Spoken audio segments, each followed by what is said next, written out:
လန်လန်တောင်ရဲ့တောအတွင်းကြုံဝင်ဖြတ်တန်းလာတဲ့လူတစ်ယောက်ဟာသူ့လမ်းမှာပိတ်နေတဲ့အဆွဲဖူးပွဲတောဝတ်တကောင်ကိုမြင်လိုက်ရတာကြောင့်နောက်လက်ပြေးပြီးမဲ့မိစ္ဆာကြီးရဲ့လန့်ဟာတစ်ပင်ကိုပြစ်ချိုးလိုက်တဲ့အတွက်ပိတ်မိသွားပါတယ်။ဒါကြောင့်အနားရောက်လာတဲ့မိစ္ဆာကိုသူ့မှာပါတဲ့ငွေသားနှိမ့်နဲ့ထုတ်ပေးတဲ့အခါပါလာတဲ့အဝတ်စားကိုပါတောင်းယူပြီးနောက်နေ့ကစားစရာတွေယူမလာရင်ဒီလိုဖြစ်သွားမယ်ဆိုကတက်တုံးကိုဆွဲချမ်းပြလိုက်ပါတယ်။ထိုကျဲလောင်တဲ့အော်တန်ကြောင့်လှန်တချောင်းနဲ့အနားရောက်လာတဲ့ကြီးကမိစ္ဆာကမင်းဘသူလဲမေးပါတယ်။ပြီးတော့သူဟာဘရင်ကူရဲ့အဖွဲ့ဝင်မိစ္ဆာလိုပြကသူတို့ပိုင်နဲ့တဲ့ဓမြလာတိုက်နေတဲ့ဝက်ကိုစုံမရိုက်နှက်ပြီးလန်လန်တောင်တခွင်ဟာဘရင်ကူနဲ့သာဆိုင်ကြောင်းတတိပေးနေစဉ်အနားရောက်လာတဲ့ဖားမိစ္ဆာကဝက်ဟာသူ့တငယ်ချင်းမို့ဒီတစ်ချိန်လှုပ်ပေးဖို့တောင်းဆိုပါတယ်။အဖွဲ့ဝင်ဖြစ်တဲ့ဖားဟာမိဖို့ကြောင့်မမို့ဒီတစ်ချိန်ခွင့်လွှတ်ပေးမယ်လို့မှားသွားပါတယ်။အဲဒီနောက်ဂူပေါဝက်ရှိကအိုးကြီးတွေကိုတိုက်ချွတ်ပေးနေချိန်ဒီတစ်ခါအဖွဲ့ဝင်မဖြစ်ရင်အိမ်ပြန်ရတော့မယ်လို့ညီးတွားနေတဲ့ဝက်ဟာမင်းမအရေးချင်းရှိပေမဲ့အဆက်အသွယ်မရှိခဲ့တာကြောင့်အလုံးမရတာဖြစ်ပြီးအခုသူ့ဦးလေးကယာလူတိုးသွားပြီးမို့ကောင်းကောင်းလုံးရင်အခွင့်အရေးရမယ်လို့ဖားကအားပေးပါတယ်။ညော်လေးချက်ရှိလာတဲ့ဝက်လည်းအလုံးမဖြစ်တဲ့အဝတ်အစားတမ်ဘရက်လိုမာကြောတဲ့သူ့ကြောကအမွှေးတွေသုံးက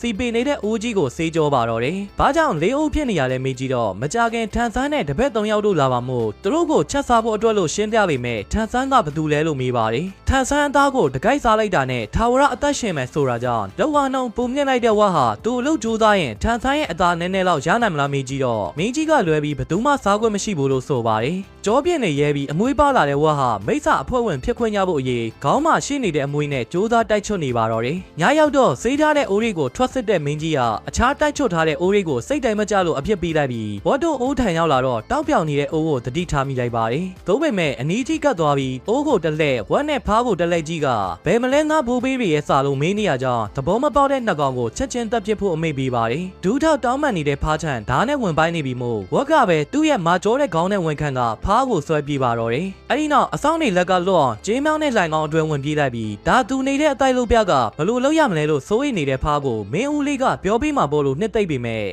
ကိုအာမခံချက်မရှိတော့တဲ့သူ့ဦးလေးကသူ့အတွက်ထန်ဆန်းအသားနဲ့နဲ့ပြီးမှလို့ရှိကျွနေပါတယ်။လမ်းရှောင်းနေတဲ့ဖားကိုဒါကလန်လန်တောင်မှနေထွက်သွားကြသို့လို့ခေါ်တော့နားမှာရှိတဲ့အလုတ်ကောင်းလေးကမင်းချောင်းအကုန်ပြောက်သွားပြီးမို့အလုတ်ကိုပြန်ပြီးသူ့ရဲ့ထာဝရအသက်ရှင်ခွင့်ကိုပြန်ပြီးလို့ရိုင်းနှက်ပြဿနာရှာပါတော့တယ်။ဒါကြောင့်တော်ရောလို့អော်လိုက်ပြီးလမ်းမှာပဲရှိသေးတဲ့ထန်ဆန်းတို့ကိုသူတို့ကလက်ဦးမှုရယူပြီးအကျဉ်းဖမ်းစားကြမယ်လို့အကြံပေးတော့မင်းကြီးကတေအောင်တက်လိမ့်မယ်ဆိုတဲ့ဖားကိုအခုလည်းအဲ့ဒီအခြေအနေပဲမို့ထာဝရအသက်ရှင်အောင်စုံသားကြည့်မယ်လို့ခေါ်ပါတယ်။ဒီလိုနဲ့လက်လွတ်လန်တစ်ချောင်းစီနဲ့ခီးထွက်လာတဲ့နှစ်ယောက်သာအခြားမိစ္ဆာတွေလက်မဦးခင်ထန်ဆန်းကိုဖမ်းမှုထွက်လာကြပါတယ်။ဂျော်ဒီယောမှာမိစ္ဆာကိုရိုက်နှက်ခိုင်းသိနေတဲ့လူသားတို့ကြောင့်တီးမခံနိုင်ပဲကြောင်းဝင်လိုက်ပြီးဒေကမြေခွေးကိုလည်းမင်းမမိစ္ဆာတိတ်ခမရှိဘူးလားလို့ဆူဆဲလိုက်ပါတယ်။အင်အားကြီးတဲ့ထီယန်ကိုအဖွက်သားမို့မင်းဟာမင်းဘရင်ကိုအဆက်ခွဲတာပဲလို့ဆွဆွဲတော့ထီယန်ကိုတစ်ခုလုံးကမိစ္ဆာအားလုံးစုံဥခုံကြောင့်တည်သွားပြီလို့ရှင်းပြပါတယ်။စုံဥခုံဘသူမှန်းတော့မသိလို့လူသားနဲ့ပြဿနာတက်နေတော့မြေခွေးကထွက်ပြေးသွားပြီမို့ဒါဆိုမင်းပြောပြတန်းလို့လူသားကိုလှည့်မိပါတယ်။တာမန်ဖုန်းကြီးတွေကဒီလောက်စွမ်းရသလားဆိုတဲ့ဝက်အနောက်ဘက်ကိုခီးသွားနေတဲ့စုံဥကုန်းကမင်းတို့လိုမိစ္ဆာလေးတွေကိုအလွယ်တကူတောက်တင်နေတာဖြစ်ပြီးအခုမျိုးတော်မှာဆယ်ရအောင်မွဲခံနေရလို့ရှင်းပြကမောင်းတစ်ချက်တီးုံနဲ့စုံဥကုန်းရောက်လာလိမ့်မယ်ဆိုတာကြောင့်ကြောက်လန့်တကြားလိုက်တားနေတဲ့ဖားကိုမင်းရဲ့ဂုံတိတ်ခါဘယ်မှာလဲလို့တခုံးနဲ့အုံမေးလိုက်ပါတယ်။အဲဒီနောက်မြေခွေးနေရအလုပ်ဝင်ရင်ထန်ဆန်းတို့ဘယ်သွားပြီးဘာလုပ်ဖို့လဲစုံစမ်းကြည့်တော့ဖျားဖြစ်ဖို့ကျန်းသာပေးမဲ့ထန်ဆန်းနာကိုအစွမ်းထက်တဲ့မိစ္ဆာကူကုန်းကဘာလို့လိုက်နေရလဲဆိုတဲ့အခါမှာစုံဥကုန်းတို့ကလည်းမိစ္ဆာလို့တီးလိုက်ရပါတယ်။ဒီလိုနဲ့လူသားစီမှာတနေကုန်ချိုင်းနဲ့ခံခဲ့ရပြီးလက်ပလာနဲ့ထိုင်နေတဲ့ဖားဟာလက်ဆက်တဲ့ဖုန်းကြီးသားကိုစားရန်အိမ်မက်နေတဲ့ဖားလို့အယူလိုလောင်ကြီးကအရန်ကြိုးသားမိခဲ့တာလို့ရှုံးပွဲချငိုပါတော့တယ်။နှစ်သိပ်ပေးနေတဲ့ဝက်ကိုလေပင်ထားညစ်ခါငါဘွားတစ်ခုလုံးကိုမင်းဖြတ်စီးပစ်လိုက်ပြီးမို့ဘာလို့ကိုဘာသာထန်ဆန်းနဲ့ကျန်းသာသွားမြူလာလဲဆိုတဲ့စကားကြောင့်ကျန်းသာပဲ့မှာကစိတ်ကူကောင်းမဲ့လို့အကြံရသွားပါတယ်။ထပ်ပြီးနားမလဲနိုင်ဖြစ်သွားတဲ့ဖားကိုမင်းကထန်ဆန်းလို့ငါကဝါဖြစ်ဟန်ဆောင်ပြီးနောက်နှစ်ယောက်ရှာကကျန်းသာသွားပေးမယ်လို့ဆိုပါတယ်။ကျန်းသာရရင်ထာဝရအသက်ရှင်မယ်ဆိုတဲ့ဝက်ဟာတကယ်ယူနေပြီမို့အဲ့လိုလုံးမဲ့အစားမင်းကြီးကိုပြန်ပြီးတောက်ကမ်းပါကပစ်ချခံလိုက်မယ်လို့ညင်ရင်ထွက်သွားပါတယ်ခဏကြာအနားပြန်ရောက်လာပြီးငါတိမ်မဲ့ကိစ္စကိုမတားဘူးလားဆိုကထန်ဆန်းတို့နောက်ကလိုက်လာရင်ဘလို့လုံးမလဲမေးနေရကြရွာမှာ10ရက်လောက်အောင်မွဲခံလို့မပြီးခင်သူတို့အရင်ရောက်မှာပါဆိုတဲ့ဝက်ကိုနောက်ဆုံးအချိန်ယုံပြီးပြန်ပါတယ်အဲ့ဒီနောက်ပကြီးစရာကြက်စီရောက်သွားပြီးသူတို့မသိတဲ့ထန်ဆန်းပုံစံကိုကိုဘာသာစိတ်မှန်နဲ့ဆွဲဖို့အလုပ်အပ်ပါတယ်အထုံးမြင်တဲ့ကြက်လဲခဏမွဲခီးသွားလေးပေါ်ရဲ့ပုံသူကိုဘယုတ်ဒုက္ခနှစ်ကောင်ပြောတဲ့အတိုင်းတထက်တည်းဆွဲပြလိုက်ပြီးမြဲ မဲ့ဒီ၄ယောက်ကကျန်းသာပင်းတဲ့ပုံစံပေါက်မနေလို့ထပ်ဆွဲခိုင်းပါတယ်နောက်တစ်ပုံကြတော့လေအချိန်မှမရှိလို့ဆိုကဂျီးများနေတဲ့ကောင်တွေကိုပကြီးဆရာကစိတ်မရှိတော့ပေမဲ့ချကျွေးလာတဲ့အစားနဲ့ကြောင့်နေဝင်တဲ့အထိထပ်ဆွဲပေးနေရပါတယ်နောက်ဆုံးလက်လျှော့သွားတဲ့ကြက်ရက်ပုံတူတွေကတောင်ချင်းပြောက်ချစ်ပုံပေါ်မှာဒါအမှန်ပဲဆိုတာကြောင့်ပကြီးဆရာကြက်လည်းတအံ့တော်လာထားကြည့်ပါတယ်အဲ့ဒီနောက်မျက်နှာဖုံးနဲ့ဖားကိုထန်ဆန်းနဲ့တူပြီးမို့မြောက်နဲ့ရှောက်ဟူချင်းရဖို့မျိုးစုံလိုက်ရှာပါတယ်၃ရက်လုံးရှာမတွေ့လို့နတ်ကွန်းရှိစိတ်ပြက်လက်ပြက်သွားထိုင်ကလန်တောင်မှာတူးတက်လုံးမြောက်မမြင်မှုကြောင့်ဖားကပြောပြနေစဉ်ဝက်ကမမုံသေးယူစားနေပါတယ်ဒီအချိန်ပူတော်ထားတဲ့စားစရာတွေပြန်ပေးရမယ်ဆိုတဲ့နတ်ကွန်းတွေကအတန်ကြောင့်ကုန်းကြောနေတော့နောက်ကအမီးလုံးနေရာကိုမြင်တဲ့ဝက်ကထိုးတရဝါကိုတတိထားမိလိုက်ပြီးနတ်မင်းကြီးလို့ဟန်ဆောင်နေလို့ပြဿနာရှာပါတယ်အနားရောက်လာတဲ့ဖားဟာပကြီးတဲကဘာမှမသိတဲ့ကောင်နဲ့တူကြောင်ထုတ်ပြလာတဲ့အတွက်ဖျားဖြစ်မဲ့ခီးမှာအတူလိုက်ခဲ့ရန်ခေါ်တာနဲ့ချက်ချင်းအထုတ်ပြင်ကဝတ်တို့ရှာနေတဲ့မြောက်အတွက်ညောင်းဝင်ရောရမလားလို့မေးပါတယ်ဒီလန်တောင်မှာတကောင်နဲ့ကြံတဲ့မြောက်ဝင်ဟာသူမိဘတွေကိုမင်းကြီးကူကတတ်သွားတာကြောင့်သူ့အမေကိုတတိယတိုင်းငိုတဲ့ကြောင့်မွေပါကရှင်းပြရင်ကူရဲခေါ်သွားပါတယ်အထဲမှာအော်ခေါ်ပေမဲ့ဘာတောက်ပြတ်နာမမကြားလို့ထွက်လာခဲ့ဖို့ခေါ်နေချိန်ဘိုက်စာလိုထိုင်စားနေတဲ့ဖားရဲမမွန်သီးပေါ်တရေတွေကြလာပါတယ်ထုံမြောက်ဝင်ကိုအစာခေါ်ကြွေးကသူတို့နဲ့အနောက်ရက်ကိုကျန်းသာပင်မို့ဘူးပါရင်ဒူပေါင်းစုံနဲ့တွေ့ရမယ်ပျော်စရာမျိုးစုံနဲ့ရီးသားတောင်ရနိုင်တယ်ဆိုတဲ့စကားတွေကြောင့်လူကြောက်တတ်တဲ့မြောက်ဝင်လည်းထပြေးရင်ဖားရဲအဖွဲဝင်တစ်စိတ်ကိုမြင်လိုက်ရတဲ့အခါသူမိသားစုကိုတတ်ခဲ့တဲ့မင်းကြီးကူကမို့ထိတ်လန့်သွားပါတယ်တခုံးမဝင်မပြောတဲ့ဝက်ကပဲဖားအဖွဲဝင်မဟုတ်တော့ကြောင်းနဲ့သူတို့နဲ့လိုက်ခဲ့တာကမင်းအတွက်တခုတည်းသောလုံမြောက်ရလန်းလို့အတိပေးကတလန်းလုံးငိုနေတဲ့မြောက်နဲ့ခီးထွက်လာပါတယ်ဘဲကခိုးလက်မှမသိတဲ့မြင်းကလည်းခြေတစ်ချောင်းကျိုးနေတာမို့ထန်ဆန်းရဆောင်လာတဲ့ဖားတကောင်မြင်းစည်းရင်အန်ထွက်လာလို့လမ်းဆဲလျှောက်ပါတယ်ငိုနေတဲ့မြောက်ကိုမြင်းနဲ့တွဲချပြီးခရီးတစ်ထောင်နားနေချိန်ဂျော်တီယောမြင်လိုက်ရတဲ့ဖားကအစားအစာတွဲလူကြမယ်ဆိုတာကြောင့်သူတို့ကကျန်းသာပင်းသူတွေဖြစ်နေပြီမို့မလူရဘူးဆိုတဲ့ဝါအားဒါဆိုတောင်းစားကြမယ်လို့မွေပါကအကြံပေးပါတယ်စကားများလုံးနဲ့မွေပါကိုထန်ဆန်းသာစကားပြောရမယ်လို့တတိပေးကငင်းဘော်ကားများကိုလှုပ်ပေးရင်အငိုတိတ်မာလာလို့တွန်းမိပါတယ်အဲ့ဒီနောက်ရွာတဲကအိမ်နေထန်အလူလိုက်ခံတော့မိစ္ဆာတွေလိုအော်ခံရတဲ့အတွက်မျက်နှာတွေအုပ်လိုက်မှဓမြဆုပ်ပြီးဝိုင်းလိုက်တာခံရပါတယ်လမ်းမှာကြက်ပေါက်ကိုက်နေတဲ့ကလေးစီကနေသူတို့ကအနောက်ရက်ကိုကျန်းစာပင်းမှုသွားနေတဲ့ဖိုးကြီးတွေလို့ပြောတော့ထန်ဆန်းလာလို့ပြန်မေးနေတဲ့ကလေးကြောင့်နောက်ဆုံးတော့တယောက်ကမှတ်မိပြီလို့မျက်ရည်တွေကျနေတဲ့ဖာအယုတ်ကောင်းကြီးဆောင်းသားယုံနဲ့လိန်လို့မရဘူးလို့လောင်ကြီးနေတဲ့ကလေးကြောင့်ဆန်းဟန်ဆောင်မနေဖို့ဝင်တာတဲ့မွေပါကိုကလေးကရှားဦးကျင်လာလို့မိပါတယ်ခရီးသွားလေးပေါ်ရဲ့ပုံစံတွေလက်နက်တွေအကြောင်းနဲ့ရှားဦးကျင်ဟာဆရာကိုမိစ္ဆာတွေဖမ်းသွားပြီးအကိုကြီးဆိုတာနဲ့ဆရာနဲ့ပါကျဲကိုဖမ်းသွားပြီဆိုတဲ့စကားကြီးနှခွန်းသာပြောသူလို့တင်ပြပေးတာကြောင့်စကားမပြောရမနေနိုင်တဲ့မွေပါလေသူရှားဖုံးကြီးမလှုပ်ချင်တော့ဘူးလို့ဆိုပါတယ်ဘေးမှာငိုကြီးချက်မနဲ့မြောက်ကိုတော့စိုးဦးကုန်းကဘယ်တော့မှမငိုတတ်ကြောင်ပြောပြနေစဉ်အိမ်ကထမင်းစားဖို့ခေါ်နေပြီဖြစ်တဲ့ကလေးကဖုံးကြီးတွေအသားမစားရဘူးဆိုကလက်ထက်ကကြက်ပေါင်ကိုစားပြသွားပါတယ်အစားမစားရတဲ့ဖုံးကြီးအထု၄ယောက်ထဲမှာမင်းကြီးကူမှာအဖွဲ့ဝင်ဖြစ်ဖို့စောင့်မိပွဲလည်းမအောင်အစတော်လည်းမရှိခဲ့တာကြောင့်လိုက်သက်ခံနေရတဲ့ကြားတဲ့လူလေးရဆိုပြီးသူ့အလုပ်လေးသူ့လှုပ်ချင်ကြောင်ဝက်ကတွေးနေပါတယ်ဒီလိုပဲဘဝကခက်ခဲနေတော့မှလာလို့တွေးရင်ကလေးကိုတော့မလိမ်နိုင်ဘူးဆိုတဲ့ဖားနဲ့မွေပါလို့ဟာညီးညွတ်နေတာရက်ပြီးကျန်းသာပင်မှုလေ့ကျင့်ရန်မြောက်ကိုမြောက်မင်းအဖြစ်တင်ပြပေးပါတယ်စကားများလုံးနဲ့မွေပါကိုလည်းကျန်းသာပိတ်ငင်ရင်အဓိကဇက်ကောင်မဟုတ်ပဲနောက်လိုက်ဖြစ်ဟန်ဆောင်ခိုင်းမိမယ်စကားမပြောရတာတိမ်မလို့ပဲဆိုကထွက်သွားပါတယ်ဖားကိုဖုံးကြီးနဲ့တူတာပြင်ဆင်ဖို့မောင်းထုတ်လိုက်ချိန်ခြုံတိုးနေတဲ့မွေပါကအကိုကြီးထွက်ပြေးသွားပြီဆိုတဲ့အတွက်သူ့ကွက်တွေထုံမတုံးရစေနဲ့လို့အော်ခေါ်တဲ့အခါမြောက်ပြန်ရောက်လာပါတယ်ဒီလိုနဲ့မြောက်ကိုဖြည်းဖြည်းချင်းချော့မော့ပြီးမြောက်မင်းကြီးလို့တညလုံးတင်ပြီးပါတယ်မနက်လင်းတော့လက်နက်တွေယူပြီးဖားပြန်ရောက်လာတဲ့အခါစကားကြီးနှခွန်းလေးကျင့်နေတဲ့မွေပါကမြောက်စီကနှုတ်ယူထားတဲ့မုတ်စိတ်မွေးတွေနဲ့မို့ကြံနေရစီလိုက်သွားတဲ့အခါငုံငူကြီးထိုင်နေတဲ့ဝက်ကိုမြင်လိုက်ရပါတယ်တညလုံးလေးကျင့်နေတဲ့မြောက်ကိုအခြေအနေဘလို့လဲသွားမိတော့မြောက်မင်းကြီးအစားမင်းကြီးမြောက်လို့ပြောင်းနှံကြီးပြောနေတဲ့အတွက်တေအောင်တပ်ပြစ်မယ်ဆိုတဲ့ဝက်ကိုတားကသူစိတ်ရှိချေနဲ့တင်ပြီးပါအောင်မယ်လို့ဆိုပါတယ်စာကြောရုပ်ထံကဖြုတ်ခိုးလာတဲ့အဝတ်စားနဲ့လေကွင်းထဲကကောက်လာတဲ့လက်နက်တွေကိုပြကမြောက်ကိုတင်မင်းနေချိန်ဝက်ကရှားဦးချင်းပြီးသားဖို့မွေပါကိုကြောက်ခဲပြီးထုတ်ပိုးပေးပါတယ်အကြီးကြီးမတည်ခြင်းရင်ကြောက်တုံးသွေးဖို့မှနေချိန်နောက်မှမင်းကြီးမြောက်ကိုလေပင်ထညစ်နေပြီးဖြစ်တဲ့ဖားကိုစိတ်လျှော့ဖို့အပြေးတားနေရပါတယ်ညရောက်လာတော့အစားမစားရတာကြာပြီးဖြစ်တဲ့၄ယောက်သားတကားတစ်ခုကိုသွားခောက်ပြီးထွက်လာတဲ့ဖုန်ကြီးကိုသူတို့ကကျန်းသာပင်ဖို့ခီးထွက်လာရင်ဂျိတ်ခကုံသွားတာကြောင့်အလှခံတာပါလို့ဆိုပါတယ်တကယ်ထန်ဆန်းကျင်နေတဲ့ဖုန်ကြီးလည်းအထဲဝင်ပြုကပကံမှာပြောင်းရက်နေတဲ့ဖွဲကိုကြည့်ရင်ဆရာတော်ကြီးမျက်နှာကအစိမ်းရောင်အောင်ပြောင်းနေတာဘယ်ချိန်ကနောက်ဆုံးစားခဲ့လို့လဲလို့ဖားကိုမေးပါတယ်ဒီတော့မှသူကသာမင်းကြီးအတွက်ချက်ပြုတ်ပေးဘူးတာသူ့အတွက်ချက်ကျွေးဘူးသူမရှိဘူးလို့ထားမှုနေတဲ့ဖားကိုဝက်ကဘိုက်တော်ဆွဲလိုက်ကရှေ့လျှောက်သူချက်ကျွေးပါမယ်လို့တဲ့ပေးပါတယ်မိစ္ဆာတွေကြီးစိုးနေတဲ့လောကမှာကြံကိုရော်ရီထွက်ပြေးကုန်တယ်ဆိုတဲ့ဆရာတော်ကိုဒါကြောင့်ပဲသူတို့ကျန်းသာပေးနေရလို့ဖော်ရှောနေတဲ့ဖားကိုဆရာတော်ရဲ့တင်နန်းကဘယ်မှာလဲဆိုတာကြောင့်မိစ္ဆာတွေခိုးယူသွားကြောင်းလိန်လိုက်ပါတယ်ဒီတော့ကျောင်းနိုင်ဆရာတော်လည်းသူ့ထက်အကျိုးပြုမဲ့ခီးတော်လေးပေါ်အတွက်သင်္ကန်းထည့်ပေး လိုက်တာကြောင့်လူယိုသေးရှင်ယိုသေးဖားကိုတော်ဖြစ်နှုတ်ဆက်ထွက်လာခဲ့ပါတယ်မင်းတသိနဲ့လိန်နိုင်ခဲ့ပြီဖြစ်လို့တစ်ဖွဲ့လုံးအားရဝမ်းသာနဲ့ခရီးတက်ထောက်နာနေချိန်ဝေဘာကဆရာကိုမိစ္ဆာရီဖမ်းသွားပြီလို့ထားအောင်နေတဲ့အတွက်ကြိုးသားလေ့ကျင့်နေတာပဲလို့မှတ်ချက်ပေးတတ်ပြီးမဲ့ဟိုကတကယ်အဖမ်းခံနေရတာဖြစ်ပါတယ်မီးမွေးနေတဲ့ယူနေဦးကြီးတဲ့အစာပလာတွေထည့်ပြီးအချိန်ဆွဲနေတာကထန်ဆန်းသားကိုဘသူမှစားခွင့်မရခြင်းအကြောင်းရင်းလို့ခွေးမိစ္ဆာကယူဆကစိုးဦးကိုလက်ချက်နဲ့မင်းကြီးကိုလိုအရှင်းမခံရခင်ကြားသလိုစားမယ်လို့ဆိုပါတယ်ဒါကိုကြားသွားတဲ့ဖားကသူ့ဦးလေးသိပြီးဆိုပြီးထားမှုကသူဟာထန်ဆန်းတူဖားမိစ္ဆာတကောင်လို့တက်သိပြပေမဲ့ဒီဖုန်းကြီးမှာမိစ္ဆာတွေမစားနိုင်မို့လက်ကွက်မျိုးစုံရှိနေတာကမြောက်လက်ချက်ပဲဖြစ်ရမယ်ဆိုပြီးထည့်ပြုတ်ပါတော့တယ်အပြင်မှာတိုင်းနဲ့တက်တဲ့ဝက်ကသူမဲသားအချို့ကိုရှင်းပေးမှာမို့မြောက်ကိုလေ့ကျင့်ပေးနေတာကိုကြားသွားတဲ့ငယ်သားကခွေးမိစ္ဆာထံသတင်းတော်ပို့ပါတယ်စွမ်းအားကြီးတဲ့ဝူခုံးဖို့ခုခံမဲ့မိစ္ဆာတို့ထံဟန်ပန်အပြည့်နဲ့ဝင်တိုက်ခတ်ဖို့ပြင်လိုက်ပြီးမဲ့ဝီလန်တဲ့နေရာကဧည့်သည်တွေကိုကြိုးတုံနေတဲ့မိစ္ဆာတွေကြောင့်တောင်ဆိုင်ရီနွေးနွေးထဲမှာစိန်ကျနေတဲ့ဖာနီတို့ရေထဲဝစ်စိန်လိုက်ကြပြီးမိစ္ဆာရီစီကအစင်တစားရီယူကခီးဆက်ခဲ့ကြပါတယ်စကားတစ်ခုမှမပြောတဲ့မြောက်ကိုမိစ္ဆာတွေကရှိနေသလိုမနာလို့အဖားကလည်းသူ့စိုးဦးကုန်းဖြစ်ချင်တယ်လို့ဆိုပါတယ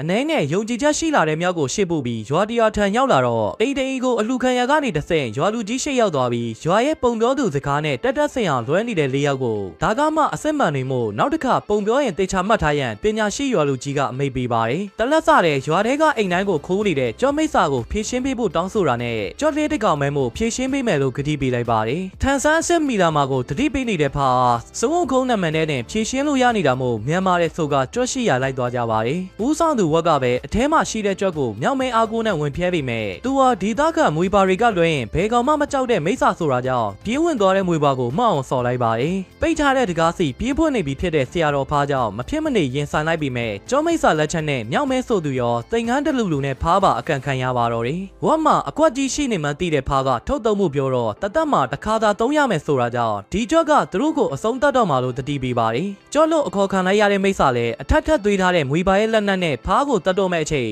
ဝက်ကဝင်ချုပ်ပြီးတာမှုပြီးထိုးပြီးမဲ့ထပ်မံအကန်ခံလိုက်ရပါတယ်သူတို့ထက်စွမ်းအားကြီးတဲ့ကြွက်ကဝက်ကိုပါသုံးမတော့မဲ့အချိန်ဘေးကဝင်တိုက်လာတဲ့မြောက်ဟာသူ့လူကိုလူမခွဲပဲအသေးလဲပြေးတိုက်နေရကြောင်းရောရောင်ခံနေရတဲ့ဝက်လည်းတော်ပါတော့လို့တတိပေးနေရပါတယ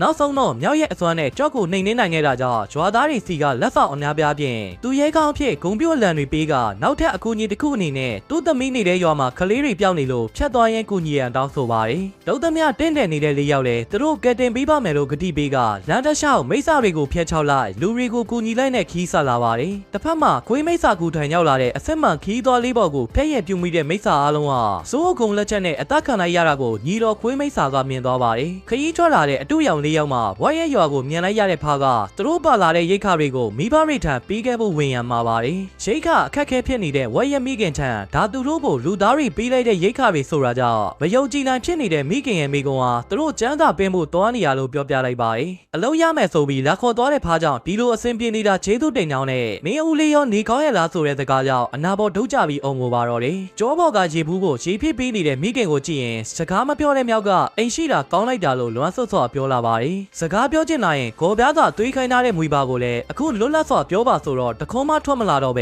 မိခင်နဲ့စကားပြောနေတဲ့ဝါဟာသူ့အဖေကိုတတိရတာနဲ့တွန်းလှုပ်ဆွပါတယ်။တားဖြစ်သူရဲ့တငယ်ချင်းလေးကိုကြည့်ရင်သုံးဦးကုံကျူးပကျဲလို့ထအော်နေရနဲ့သူတို့ထန်ဆန်းဖွဲ့လို့ကျန်းစာတော့ပဲ့မှာလို့ပြောပြတော့ဝမ်းသာအယာထားကသူဖွက်ထားတဲ့အရက်တိုင်အောင်လို့ခိုင်းပါတယ်။နတ်လန်းစင်လိုက်နေတဲ့ဝါရဲ့အဖေကသူတင်ပြီးထားတဲ့အကွက်ကြီးရတခါသုံးလိုက်တာနဲ့တာမာထရိတ်ဆန်ဖြစ်ပြောင်းတော့မှမို့မဖြစ်မနေမှ300မှကသူ့လိုနောင်နာမရသေးနဲ့လို့ဆုံးပါပါတယ်။ညဘက်မီးပုံမီးမှထိုင်ရင်တခါမှမပြောမှုတဲ့မြောက်အကြောင်းရဲ့စကားလွန်များပေမဲ့ယခုလုံးဝမပြောတော့တဲ့မွေပါကိုဝါရဲ့အဖေကအရက်ကိုတောင်းမှဘသူ့ကိုမှမပြောဘူးတဲ့မန်နန်တပုတ်တင်ပြီးပါတယ်။မနက်လင်းတဲ့အခါမှာတင်တာတွေမှားလိုက်ပြီးထွက်သွားတဲ့လေးယောက်ကိုဝါရဲ့အမေကမျက်ရည်တွေနဲ့နှုတ်ဆက်ပါတယ်။ဝါတူနာအပြေးလိုက်လာတဲ့ခွေးမိတ်ဆာဟာရွာသားတွေညှို့နှမ်းတော့ထွက်သွားရင်နောက်မှထန်ဆန်းတူရောင်ဖွဲ့လိုက်လာလို့တတိထားရမှာသွားပါတယ်။အနောက်ရက်ကိုမနာမနေခီးသွားနေကြတဲ့ဝတ်တို့အဖွဲ့ဟာတောင်ကုန်းပေါ်ကမိုးချုံတန်ကျောင်းတိုက်လေးဆိုတာကိုတွေ့တာနဲ့ဖားကအလူခံကြမယ်လို့ဆုံးဖြတ်လိုက်ပါတယ်။ထို့ကြောင့်မှထန်ဆန်းကိုတော်ကိုစောင့်နေတဲ့မျက်ခုံးဝမိတ်ဆာချင်နာထက်အမြန်ဆုံးရောက်လာတဲ့ဝတ်တို့အဖွဲ့ကိုထွက်ကြည့်ရင်ပုံစံပြောင်းပြီးပြင်ဆင်ထားလိုက်ပါတယ်။အလူခံမှုဝင်လာတဲ့ကျောင်းထဲမှာနတ်မင်းကြီးတွေဖုန်ကြီးတွေရဲ့ရုပ်ရည်က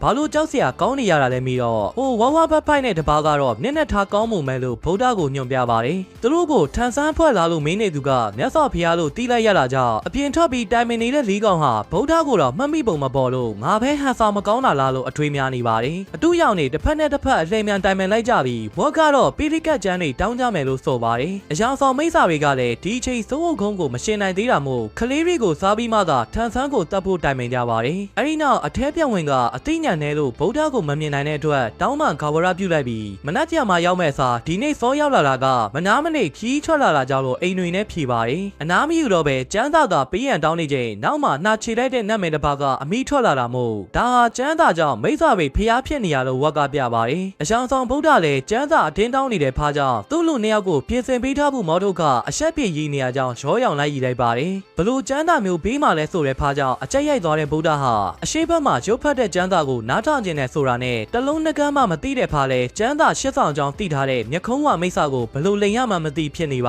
တယ်အလိန်ပေါ်မှာကြောက်တဲ့စိတ်နဲ့ဒိုရီမီဖာရီယောပောက်ကရမျိုးစုံညွတ်နေတဲ့ဖားရဲ့ကျန်းသာဟာအရှိတိုင်းမှာကိုယ်တိုင်တီထွင်ထားတဲ့ရုပ်ဖတ်နည်းလို့ဝက်ကတရုပ်ဖော်ပါတယ်မြတ်စွာဘုရားနဲ့နေထိုင်မှုတဲ့မျက်ခုံးဝတယောက်ဒီကျန်းသာကိုသူမကြားဘူးပေမဲ့ထန်ဆိုင်ရဲ့ရုပ်ဖတ်တန်ကကြည်လင်တဲ့အတန်ရှိသလိုတကယ်ဆရာတော်ကသာကျန်းသာရှစ်ဆောင်ကိုရုပ်ဖတ်နိုင်တာမို့အကြီးမဲ့ဆုံးဖုန်းကြီးပဲလို့ခက်တီတီနဲ့မှတ်ချက်ပေးကနေလဲသာစာအနားယူဖို့တိမ့်သွင်းမိမဲ့သူတို့ဒီကပဲစောင့်နေပါမယ်ဆိုတဲ့ဖားဟာအရက်တွေအသားတွေပြင်ပေးထားတဲ့ဆိုတဲ့စကားကြောင့်အရက်မတော့ရတာကြာပြီလို့ထားဟောပါတော့တယ်ဒါကိုတတိမထားမိတဲ့မိစ္ဆာအချင်းချင်းကြားမှာစကားမပြောတဲ့မူပါကဖုန်းကြီးတွေအရက်မတော့ရဘူးလို့တတိဝင်ပေးတဲ့အခါမှာမင်းမတူလဲငါဘသူတဲတွေဖြစ်ကုန်ပါတယ်ပုံစံစစ်ပြောင်းသွားတဲ့မျက်ခုံးဝဟာညောက်ရက်တုပ်ကိုဆွဲယူရိုက်လိုက်တာမို့ဝက်ကလည်းဝင်ရောက်တိုက်ခိုက်ပြီးမဲ့လေထဲကခိုးလာတဲ့ထွန်ကျဲဟာကြောကုတ်တန်လိုဖြစ်နေပြီးဖားဖို့လဲတင်ငန်းချုပ်ခလူလိန်တွေကိုကန်ထုတ်လိုက်ပါတော့တယ်ဒီလိုစွမ်းတက်တဲ့မိစ္ဆာတွေကြောင့်မူခုံးတုပ်ပြောက်သွားလို့ရှေ့တရွာကိုဝင်ရှာတဲ့အခါထန်ဆန်းတို့အဖွဲထင်ပြီးပုံနေတဲ့ကလေးတွေကိုခေါ်ထုတ်ကြပါတယ်ဒါဟာရွာလူကြီးသမီးရဲ့ရွာဖြစ်နေပြီးကလေး9ယောက်အဖမ်းခံလိုက်ရတာကြောင့်ပြန်ကယ်ပြီးဖို့ဝိုင်းတောင်းဆိုကြပါတယ်အဲ့ဒီမိစ္ဆာတွေကိုသူတို့နှိမ်နှင်းပြီးမှမို့ဘယ်မှာရှိလဲပြောခိုင်းတော့မူးချုံးတန်ကြောင်းတိုက်မှာဆိုတဲ့နောက်ကလေးတွေကိုဖမ်းမဲ့မျက်ခုံးဝါရဲ့နောက်လိုက်တွေရောက်လာပါတယ်အဖမ်းခံနေရတဲ့ကလေးတွေကိုဝင်ကယ်ဖို့ကြိုးစားပြီးမဲ့အစွမ်းထက်မိစ္ဆာတွေမို့အလဲလဲအကွက်ကွက်ဖြစ်ကုန်ကြပြီးထန်ဆောင်မနေတော့ပဲသူတို့နဲ့ပြန်လိုက်ခဲ့ဖို့အမိတ်ပြီးတဲ့ကြားမိစ္ဆာကြောင့်ရွာသားတွေကသူတို့ကိုပါတဖွဲ့တယ်လို့ထင်သွားပါတယ်ဝက်ကိုတတ်တော့မှမို့အပြေးလက်တောင်းပန်တဲ့ဖားကသူတို့ကထန်ဆန်းအတုလို့ဝန်ခံလိုက်ရပြီးရွာသားတွေရှေ့မှာလည်းဒီကောင်တွေဟာအလေရွတ်မိစ္ဆာဖြစ်ကြီးညာခံလိုက်ရပြီမို့နာကြီးစွာအပြစ်တင်ဆဲဆိုနေကြတဲ့ရွာသားတွေထံကနေစိတ်မကောင်းခြင်းများစွာနဲ့ထွက်လာခဲ့ပါတယ်အဖမ်းခံလိုက်ရတဲ့၄ယောက်ကိုနတ်မကြီး၄ပါးနေရာကတရုတ်ဆောင်ရင်အသက်ရှင်ခွင့်ပေးမယ်ဆိုပေမဲ့အဲ့လိုမလုံနိုင်ဘူးဆိုတဲ့မြောက်ဟာသူတို့အတူရောက်နေဆိုတာတလောကလုံးသိနေပြီလို့ဖားကဝင်ပြောပါတယ်ဒီမိစ္ဆာတွေကလည်းလွန်ခဲ့တဲ့နှစ်ပေါင်းများရာကစိုးဦးကုန်းကဖျားနဲ့တိကျွမ်းသူဖြစ်ပြီးကျူးပချင်းနဲ့ရှားဦးချင်းကလည်းနတ်ဖျားတွေပြောင်းဝင်သားတာဖြစ်သလိုထန်ဆန်းကိုတော်ဟာအရှိအေဂရရဲ့တင်ငယ်ချင်းတွေမို့အထင်ကြီးလူတွေအဖြစ်ဟန်ဆောင်ခဲ့တဲ့ဝတ်တို့ကိုမျက်ခုံးဝမိစ္ဆာနဲ့ပူးပေါင်းရန်ဖိအားပေးပါတယ်ဒီနေရာကမင်းကြီးခုထပ်တောင်ပိုသားတဲ့ဆိုရက်ဖာကလေးတွေကိုဘလို့လုံးမလဲလို့မြောက်ကမင်းနေချိန်မှာတကားပွင့်ဝင်လာတဲ့ခွေးမိစ္ဆာကအရှင်တို့ဖြစ်ဟန်ဆောင်ထားတဲ့မိစ္ဆာ၄ကောင်ဟာသူ့ကိုဖမ်းသွားတယ်လို့လက်တိုင်ပါတယ်သူ့ကိုအတွက်လက်စားချပြီးပါလို့အတင်းပြောနေရကြ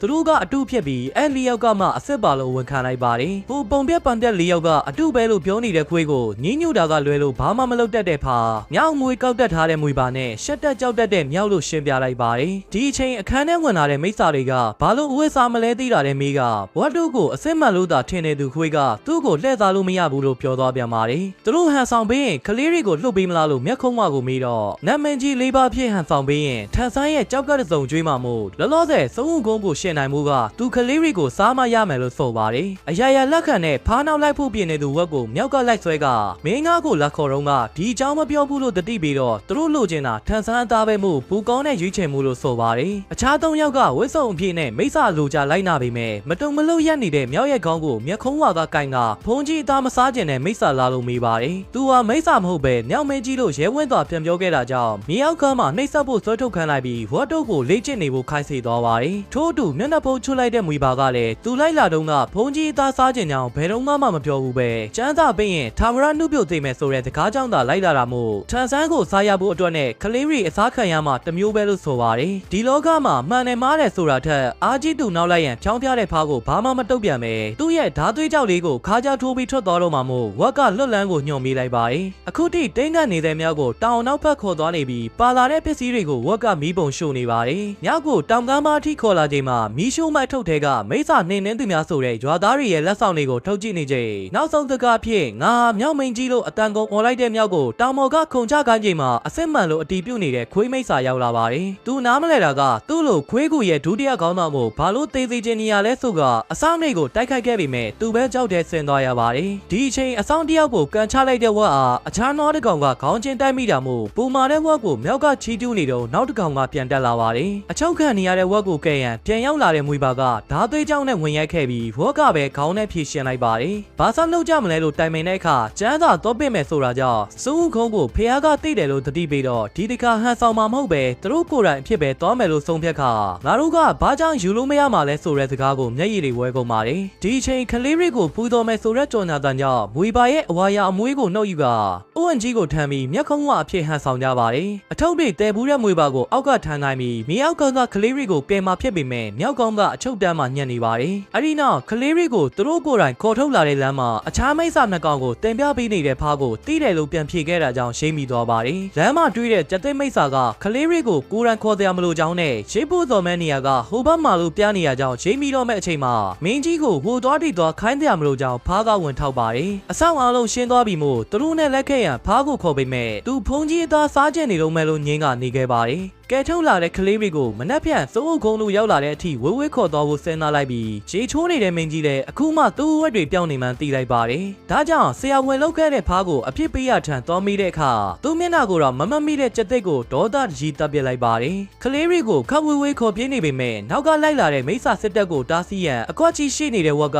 ကတသက်မှတစ်ခါပဲသုံးရမှဒီချိန်မဲလို့ရေကြိုလိုက်ပါတယ်။အဲဒီနောက်ရေကိုအဝါတောက်လိုက်ပြီးသူ့မိခင်ရဲ့ရေဘူးကိုတေချာနေရချကဂျွာသားရီရဲ့လက်ဆောင်ကိုခြုံတဲ့အဖြစ်ခြုံလိုက်ပြီးမိစ္ဆာစစ်တပ်ထံလျှောက်သွားပါတယ်။ကလေးတွေထုတ်ပေးခိုင်းနေတဲ့မျက်ခုံးကသူ့ကိုကြော်ဖြတ်မှရမယ်ဆိုကမန်တန်ကိုချိုးလိုက်တာကြောင့်အစွမ်းထက်မိစ္ဆာဖြစ်အခြားနောက်လိုက်ပေကိုဖြည့်ရှင်းနိုင်လိုက်ပါတယ်။ဒို့ပေမဲ့သူ့ပြန်ဘက်တော်မဟုတ်တဲ့မျက်ခုံးဝါကြောင့်အမောက်သိပ်ခံလိုက်ရပြီးစိုးခုံကမင်းကိုမရဲပိုးလိုက်မယ်ဆိုတဲ့ဝက်ကိုအဆုံးသတ်တော့မဲ့ချိန်သူလုံးပြရစေဆိုပြီးဖားကအပြေးရောက်လာပါတယ်။ပြီးတော့မန်တန်ရုတ်ခဝက်ခန္ဓာကိုယ်လည်းပြေးဝင်သွားတဲ့အတွက်မိစ္ဆာပါကြောင်အားနေချိန်ဝက်ကမန်တန်ကိုဘလို့တိလာလဲမေးတော့အရက်မူးနေတဲ့ဝက်ရဲ့အဖေစီကတက်လာကြောင်းဖြေကမျက်ခုံးဝါကိုအကွက်ပေါင်းစုံနဲ့တိုက်ခိုက်ပါတော့တယ်။အသာသေးရမလို့နဲ့မလုံနိုင်အောင်ရှုံးနေသွားချိန်မှာမင်းအကွက်ကြီးကမမိုက်ပါဘူးလို့ဝေဖန်နေတဲ့ဖားကသူ့ရဲ့အကြီးမားဆုံးနောင်နာဟာဝက်နဲ့စားတွေ့ခဲ့တာပဲလို့ဆိုပါတယ်။မျက်ခုံးဝါရဲ့လက်မှာအဆုံးသတ်ခံရတော့မဲ့အချိန်ပေါင်းစားမှန်တန်ရုပ်ပြီးထက်ကြလာတဲ့မြောင်းနဲ့မွေပါဟာလည်းဝက်ဖေစီကတင်ခဲ့ရတာလို့ပြောပြပါတယ်။အဲဒီနောက်ကလေးရီဘယ်မှာလဲဆိုတဲ့မျက်ခုံးဝါကိုလေးကောင်ပေါင်းတိုက်ခိုက်နီးမျိုးစုံနဲ့ဒဏ်ရာပဲရနေပေမဲ့ကလေးရီကိုရှစ်ပူတော်ရမယ့်အချိန်ထိနှောက်ယှက်နိုင်ခဲ့တဲ့လေးကောင်ကိုမျက်ခုံးဝါကအဆုံးသတ်ဖို့ပြင်ပါတယ်။ပေါင်းစားမှန်တန်အချိန်ကုန်နောက်မဲ့ဝက်တို့လည်းလက်ချက်အင်အားနဲ့အစွမ်းတက်မိစ္ဆာကိုအသေးခံရင်ဆိုင်ခဲ့ပြီးနောက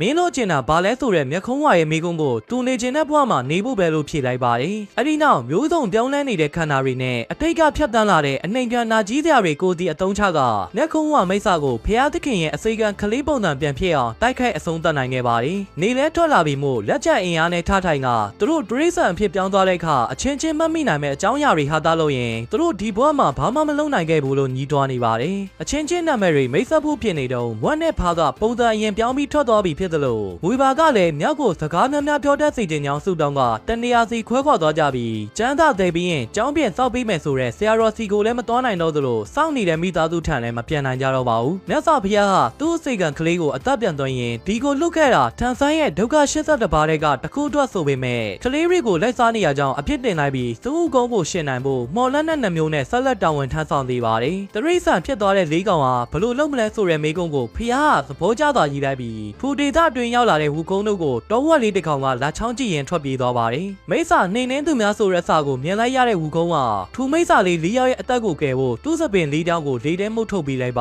တယ်ကျော်မိစ္ဆာလက်ကလွတ်မြောက်သွားတဲ့ရွာလေးအတွင်းမှာတော့ဘာမှမဟုတ်တဲ့အတူရောက်မိစ္ဆာ၄ကောင်ရဲ့ရုပ်ထုကိုပူဇော်ပသနေကြပြီဖြစ်ပါတယ်အစိုးရလိုက်ပါကြည့်ရှုပေးကြတဲ့ပရိသတ်တယောက်ချင်းစီကိုထူပင်ကျေးဇူးတင်ရှိပါရခင်ဗျာနောက်ထပ်လည်းဒီမျိုးဇလန်ကောင်းနေပြီနားဆင်ဖို့အတွက်ကျွန်တော်တို့ရဲ့ channel ကို subscribe နေပေးကြပါဦးခင်ဗျာ